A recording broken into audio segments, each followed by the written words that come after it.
में बताना पड़ रहा है, शायद क्योंकि कहीं हमसे चूक हुई है कि हमारी पीढ़ी तक आते आते ये चीजें नहीं पहुंच पाई। Thank you. तो याद दिलाना चाहूंगी आपको कुछ ऐसी बातों का जिनके बारे में मैं सबसे आग्रह जरूर करती हूँ।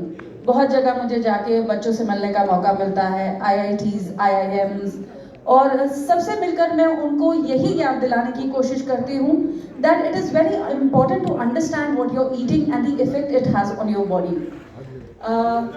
सबने ज़रूर सुना है कि सात्विक डाइट होती है, राजसिक डाइट होती है, तामसिक डाइट होती है। तो बच्चों को ये समझाना कि उनसे क्या फ़र्क पड़ता है, कैसी डाइट किस स्टेज पे खानी होती है, ये बताना एक बार बहुत ज़रूरी आ जाता है। And believe me, children are very quick to understand and accept this also.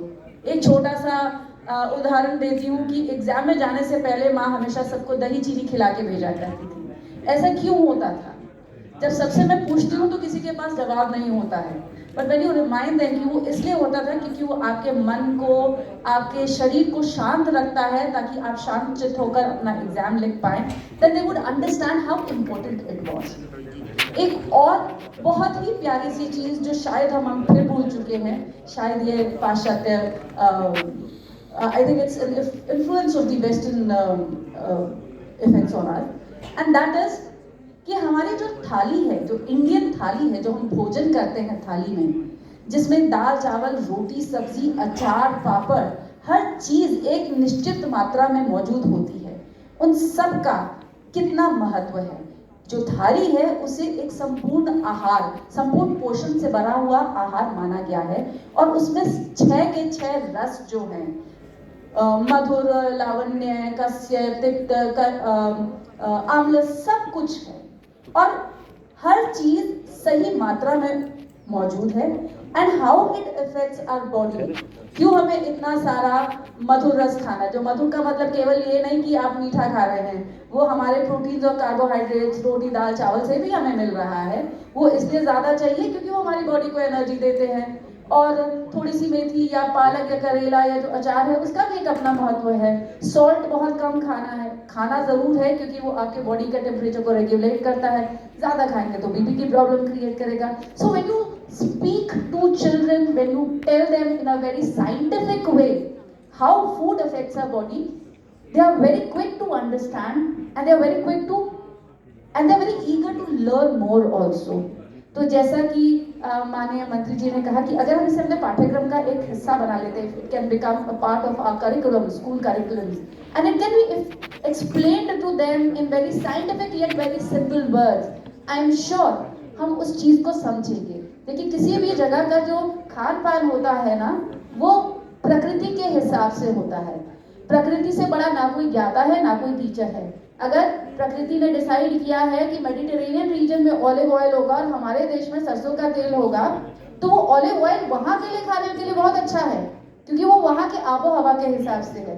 हमारे यहाँ सरसों का तेल खाना ज्यादा अच्छा है क्योंकि ये हमारे आबो हवा के हिसाब से है।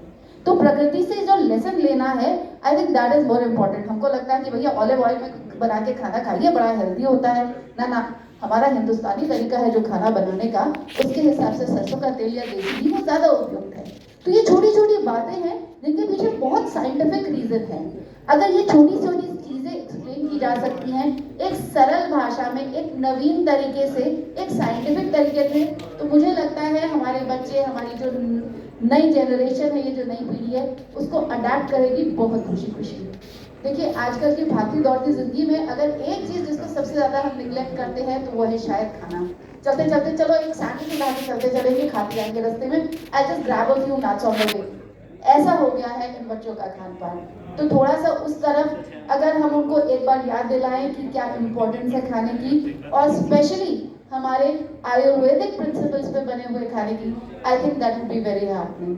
I am very grateful to institutions like the NIA which are working in this direction. As a chef, मेरा सबसे बड़ा कंसर्न यही रहता है कि हम क्या खाना बना रहे हैं, उसे कैसे परोस रहे हैं और किसको परोस रहे हैं। So the two dishes that I'm going to share in the evening, वो आयुर्वेदिक प्रिंसिपल्स के हिसाब से ही बनी हुई हैं, लेकिन बहुत मॉडर्न उनका एक स्वरूप है। ताकि ये जो नई जनरेशन है उसको देख के खाने में भी अच्छा लगे और उनको उसमें स्वाद भी आए, लेकिन it follows the principles of Ayurveda. आप लोग जो भी शाम को रहेंगे प्लीज उन्हें देखिएगा जरूर। And I would like to thank the organisers for inviting me here today. Thank you so much. जय हिंद।